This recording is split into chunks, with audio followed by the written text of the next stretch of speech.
Welcome back into it. We are the creators of Bad Habits Social. I'm Lydia Stratus. I'm Sandra D. And we are here to talk about the finale. L Word, Generation Q. It was the last episode of season 1. It punched me in the heart, and I'm sure it punched you in the heart as well. It ripped my heart out. There was definitely a lot going on, but I love how it was kind of set out. So the showrunner, Marja Lewis Ryan, she started it off with lots of loss. There was, all the characters felt lost. Yes, they did. But then towards the end, there was this beautiful kind of upswing of hope, which I think is important for viewers.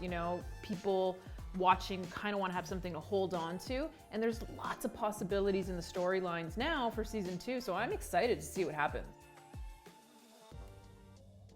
So Bette is not the mayor of LA. A lot of losses. That was a little bit of a sad one, but we saw her relationship with Dani kind of at a standstill.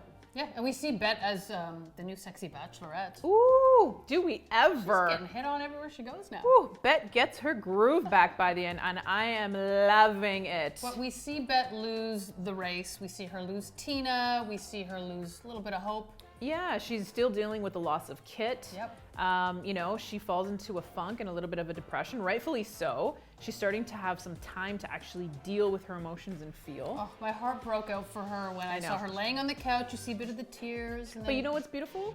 She has someone in the household that is really there for her. It's her daughter. Angie is supportive. She understands Bette. She really kind of wants her to not be hurt. She knows that Bette will always be there for her, and in turn, she's there for her mom. Yeah, we see a supportive role for Angie, and this is kind of a lesson learned when you're losing things in life. Look at the abundance of what is good, and in Bette's case, it's like I have a great daughter who's supportive, and she's picking me up for the rut. I have great friends that are always there for me, so it's looking at the big picture and the abundance of good things that you have in your life too. Rightfully said, Lydia. I love how they ended Bette's storyline. She's got this beautiful dress on. She's back out and dating. The nice thing that we see is she doesn't have to hide her relationships anymore. And I think we're gonna see in season 2 this whole new beautiful side of Bette where she really embraces that. Bette's gonna come out a player, and I love it. Okay, let's talk about it. Finley. Oh, it punched me in the heart to see Sophie pull her in the room and just start taking her clothes off. Really? I was loving it. Well, it's I know I was sitting here going, hey, for my fantasy, Bette and Dani. Right. Get these two to hook up to open the door for Bette and Dani, but then actually seeing Sophie just merge into someone else. Well, there's lots of layers here. We're dealing with someone that's not getting any attention, any affection, any kind of acknowledgement from her fiance. So yes, she's kind of looking for, someone to be there and really give her those things. And Finley has been there, but it's even more on a different layer than that. The fact that these two can communicate in ways that Dani and Sophie do not. They communicate in touches, they communicate in looks, they communicate in just really knowing what each other is thinking. They can be in the same room and the air in that room will not move. It is so thick. It brings up the question of why was Sophie pushing so hard for Finley to open up her feelings? She wants to know if she takes the next step, is Finley going to be there? Is she going to meet her halfway? And they connect so much that they can be themselves authentically. Haven't you ever dated someone where you just can't not touch them? You just can't, not be with them. That chemistry is undeniable. And I think that's why they are so relatable. She didn't think about Dani when she just took her clothes off. Yeah, but you're right. Now, the thing is, has Dani been thinking about Sophie at all in the past few weeks, past few months? Have they connected? No. So she's doing her thing. She's exploring this option. Some people may not love it, but they connect. And it's super relatable, and I'm here for it. Team Finley. On Finley's side, when Tess said to her, have you never your friends before? And she's like, no, just strangers and priests. I think this is her saying, oh, I'm allowed to friends. Okay. Maybe at the start, but I think it got deeper than that. Even when they're embracing each other, they look at each other, and Sophie says, help me. Like, this is new, this is different. And Finley embraces her and says, it's okay. Actually what Sophie says is, look at those ashy legs. Gotta get some lotion.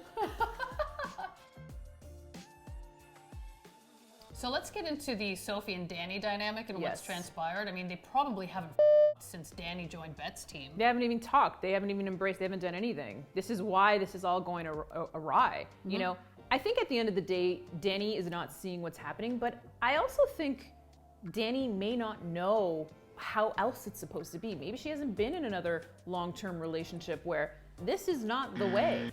I think Sophie's just kind of grown apart, grown out of the relationship, Definitely. grown into herself, and realized Yeah. that maybe there's no emotional connection between the two. I think Dani likes the idea of Sophie. I think she likes the idea of marriage. I just don't think she knows who Sophie is anymore. And she's getting married to this person that she thinks Sophie is. There's a reason why Sophie was crying when it showed that scene when they were in bed. Yes. And the writers love to trick us. Because at one point it looked like she was laying in bed with Finley. Right. And then you see But then Dani. she's crying and they don't even talk about it. You know, there's this miscommunication. Whereas Finley and Sophie can communicate in so many different ways. Dani and Sophie don't even talk. You know, she's crying and she's just assuming she knows what she's crying about. Because Dani needs Bette to be that mother figure to open conversation. You know what and I want to learn see? politeness. I want to see somebody light Dani the up. Bette. I want to see her just let loose and really be her authentic self. Because right now she's all prim and proper in this box. But you know what? She needs to be lit up. Somebody light her up. Bette, teach her something. Slap her around. So I have a question for you. Would you not know that your husband is going to be at your art show? Well, it was the first time we saw Jose not smiling, which was a shocker. He was not. Okay, does he have a husband that he's separated from and happened to forget to Listen, tell him at the about? end of the day, he has a husband. So the twist in this is the fact that we met this husband before. He was in episode Right. 3. He was the guy lounging on the pool area, and Micah actually walked by him and said, hey. And if you missed it, you were blinking because you were looking for something else to happen in the episode. That was Scott. So my question is he a sugar daddy? Are they in a poly relationship? Is it an open relationship? Are they just separated and he didn't discuss it? The whole point is, how do you not talk about something significant with someone you're saying, I love you to? And especially the fact that we see in Micah's journey, he's been so vulnerable. He's really let Jose in. He's obviously, you know, told him now he loves him. It's hurtful, you know, to see that because this character has developed quite a bit. I don't know what's going to happen with these two. I think Micah's going to develop a lot of reservations towards any man moving forward. We'll see. At least men with a husband. I've got a newfound crush for Alice. Ooh, she is looking great. She's looking great, but she's just developed into this funny, witty, fierce, comfortable, and confident woman. Who's learning what she likes. Yeah. She wants this heteronormative relationship, and that's okay. We learn that that is okay. You don't have to be a certain way to be queer. And she had to have a sandwich of a week to figure that all out. If you're not on board, get the out of here. Now, one thing I will say, Alice, if this was NBC or corporate America and you went in and said, let's just change it, let's not listen to the plan, you would get fired for not following on a plan that needs to be executed in order to fix a problem. All right, Miss Corporate, that's true. But at the end of the day, that was the writers talking to us. You have to understand, when they were writing this and when they were shooting this, they didn't know they were getting picked up for season 2. It was them telling us in their own way to be who you are, be authentic, don't change for anyone, and stay on your course. So good for them. And I love the writers took a risk saying if the show doesn't end up in season 2, Yeah. let's just write as though it's going to and we'll see what happens. But you know what I loved? Did you see that little cameo that was made? From the chart? Oh yes, that did come back! Alice had her name on the wall and then all her guests were on the chart. So it was a beautiful nod to the past seasons and really the thing that launched Alice's career, Right. the chart. Yep, and soon we're gonna have a Finley chart of all the vaginas that she's fallen into. So question, do you think that we're gonna see Gigi come back into this I think throuple? we will. I do too. I don't think it'll be a throuple anymore though. No, I don't think there's going to be a throuple, but we will see the return of Gigi. She's not going anywhere. I think Gigi's gonna try to fight for Nat. We'll see. Okay, let's talk about Kiara and Shane. Oh, heartbreaking. Another loss. Yeah, huge loss. Kiara lost the baby.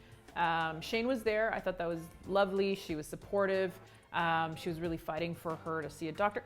PSA, by the way, Please do not treat hospital staff like that. Never scream at any service workers. They are here to help us. That's a typical Shane moment. Oh, But that said, not acceptable. well, Kiera, how did she go from like, yeah, that's fine, you don't want a kid, it's all me, I just want to be with you, to, hey, forget it, I don't want to be with you anymore. You're happy that this happened, that I lost the baby. Unnecessary. She's just raging at Shane. And you know, the things she said were quite hurtful. She said that no one's ever gonna love you. The only person that you care about is yourself, which is totally wrong. It's totally opposite of Shane's character. The only thing Shane knows how to do is actually put people before her. She has a huge heart, and actually to her detriment, she's gotten in trouble because she would put other people first. I think she's done a good job of being honest with Kiera, showing her Yeah. love regardless of. I think Kiera will come back, but Kiera is now replaced with a dog, A dog. which Who can ask for anything more? It's adorable. could this be her permanent love interest?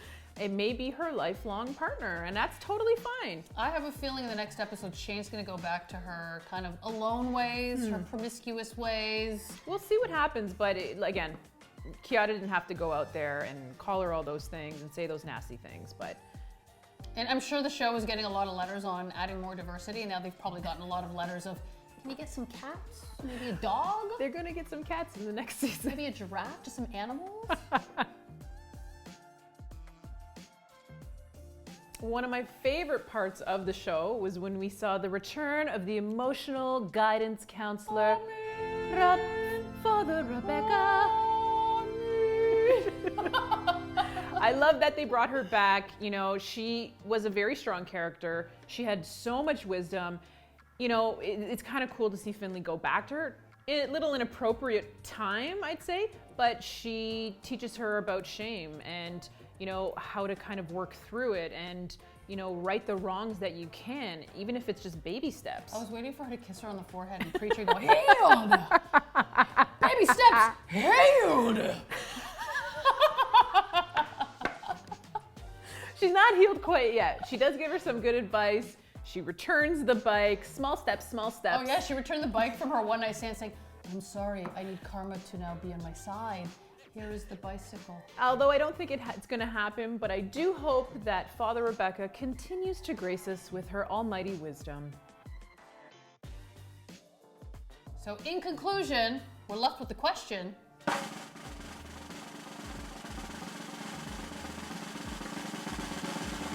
Who is Sophie going to choose?